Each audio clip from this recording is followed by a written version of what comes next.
Oke, malam ya. Saya beritahukan, apakah Nabi Muhammad adalah nabi terakhir? Tidak. Dia lupa. Dia mengarang satu tokoh ya, satu tokoh Nabi Khidir ya. Nabi Khidir ini kalau lihat dari video saya sebelumnya, Nabi Khidir ini menyontek dari Gilgamesh ya, mitologi Yunani yang dia juga membunuh anak kecil dan dia tidak mati dan melakukan banyak mujizat ya. Ya, Nabi Khidir ini di Islam ini dia adalah gurunya Musa, dia masih hidup. Sedangkan Nabi Muhammad mati. Jadi nabi terakhir Islam itu adalah Nabi Khidir, bukan Muhammad.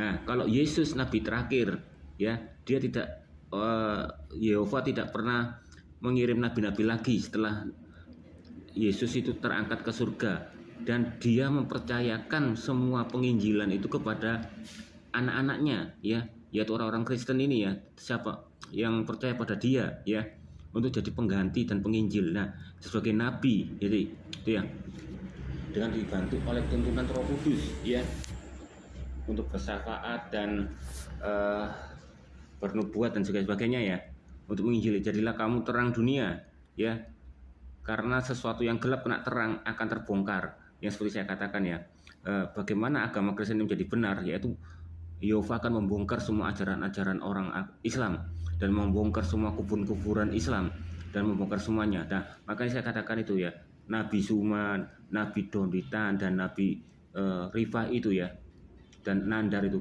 dipakai oleh Yehova ya, untuk menyebarkan Injil ya, meskipun dibelokkan ya, sehingga orang yang Islam anti baca Alkitab ya, bahkan dengar Alkitab itu malas ya, anti.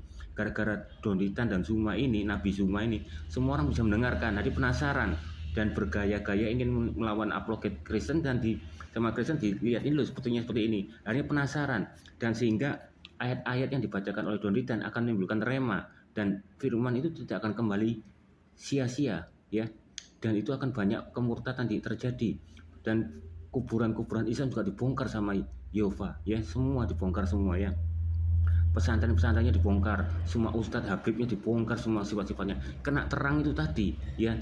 Jadilah kamu terang itu akan menyingkap semua dosa-dosa yang terselubung ya, dan jadilah kamu garam ya. Jadi orang-orang Kristen ya, orang percaya pada Yesus itu juga jadi garam, yaitu melakukan perbuatannya bisa dicontoh ya, yang baik.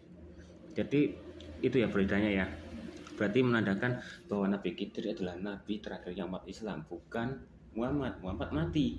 Nah, kalau Yesus kan nabi terakhir ya, karena dia hidup, jadi nabi selama-lamanya. Akhirnya diturunkanlah untuk penerusnya, yaitu anak-anaknya ya, anak-anak Kristus ya, untuk menginjili. Jadi kenapa Islam kok bingung, kenapa kok orang Kristen kok menginjili ya, karena diperintahkan ya di Alkitab ya, untuk menginjili ya, kabarkanlah kabar-kabar baik di atas genteng dari manapun juga ya, ya. Nah, itu menginjili ya. Dan ini Nabi Khidir masih hidup ya, berarti Nabi Khidir adalah nabi terakhir umat Islam ya. Dia lupa, Muhammad ini kan masih kakek-kakek ya, jadi dia lupa, dia menciptakan tokoh Nabi Khidir ya, ya, dari mitologi Gilgamesh ini, yang pernah saya ceritakan di video saya sebelumnya. Gilgamesh ini ya, mitologi ini. Nah, bahkan Muhammad tuh naik baruk ya, seperti kendaraan untuk dia terangkat ya, waktu Isra Mi'raj itu juga dari lihat gambaran-gambaran binatang-binatang yang ada di Mesir ya, dia nyontoh, oh ada ini, jadi dicontoh sama dia ya. Muhammad itu banyak nyontoh ya, syair-syair bola bulan itu juga dicontoh sama dia ya. Syair bola bulan punyanya apa, syair bola bulan ya, ini ya, punyanya penyair ya, Al-Qasi Imuri ya, Muru.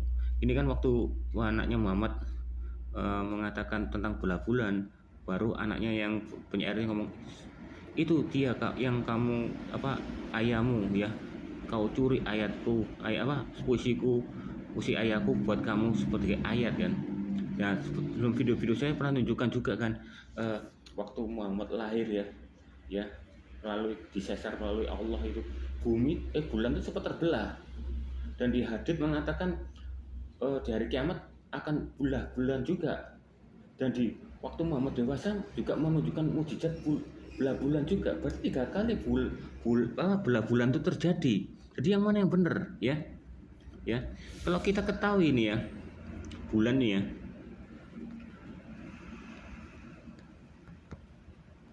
ya, NASA saja nggak mengakui ya belah bulan itu terjadi ya.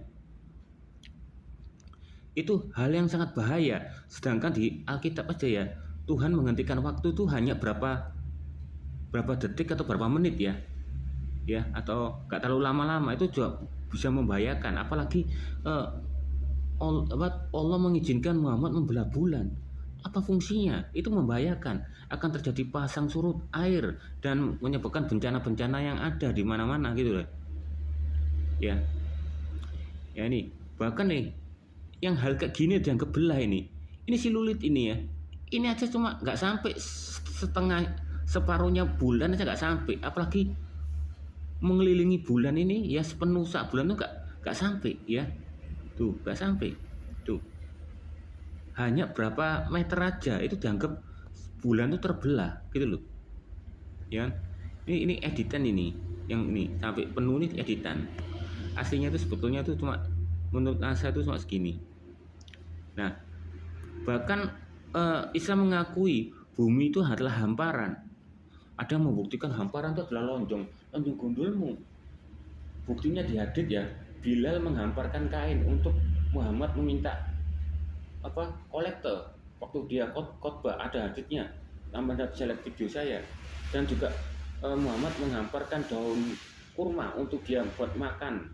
Berarti menghamparkan apa? Hamparan ya, menghamparkan karpet. Itu berarti datar.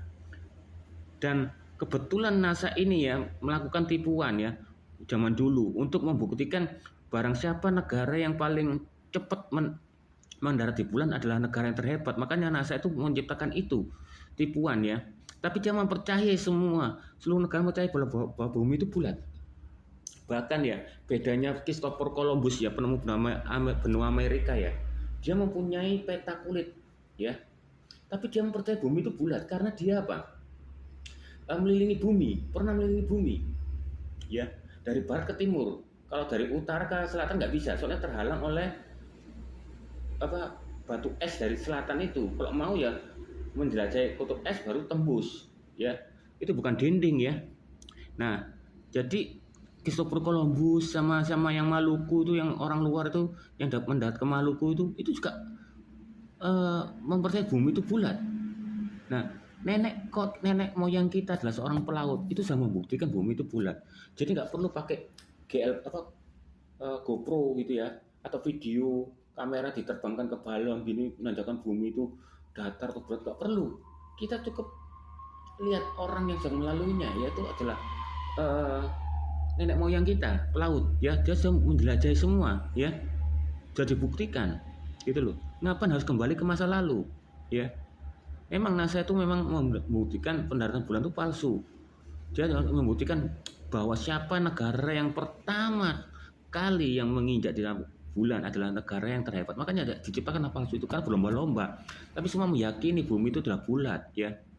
Bukan berarti itu bumi itu berarti datar. Nah ini dibuat kesempatan sama orang Muslim bahwa mengatakan bumi itu aslinya itu dataran ya. Tapi sampai sekarang nggak direvisi ya. Tetap bumi adalah bulat. Berarti apa? Mengaku itu bumi itu bulat. Nah, banyak hal-hal yang seperti ini inilah ya, yang ngawur-ngawur gini ya. Bahkan menurut sains aja nggak sampai sainsnya. Sainsnya anak SD nggak sampai Al-Quran itu. Kalau dibilang Al-Quran itu adalah sains, kan konyol sekali ya. Nah, dari segi itu aja Allah nggak mengetahui ciptaannya itu bentuknya gimana ya.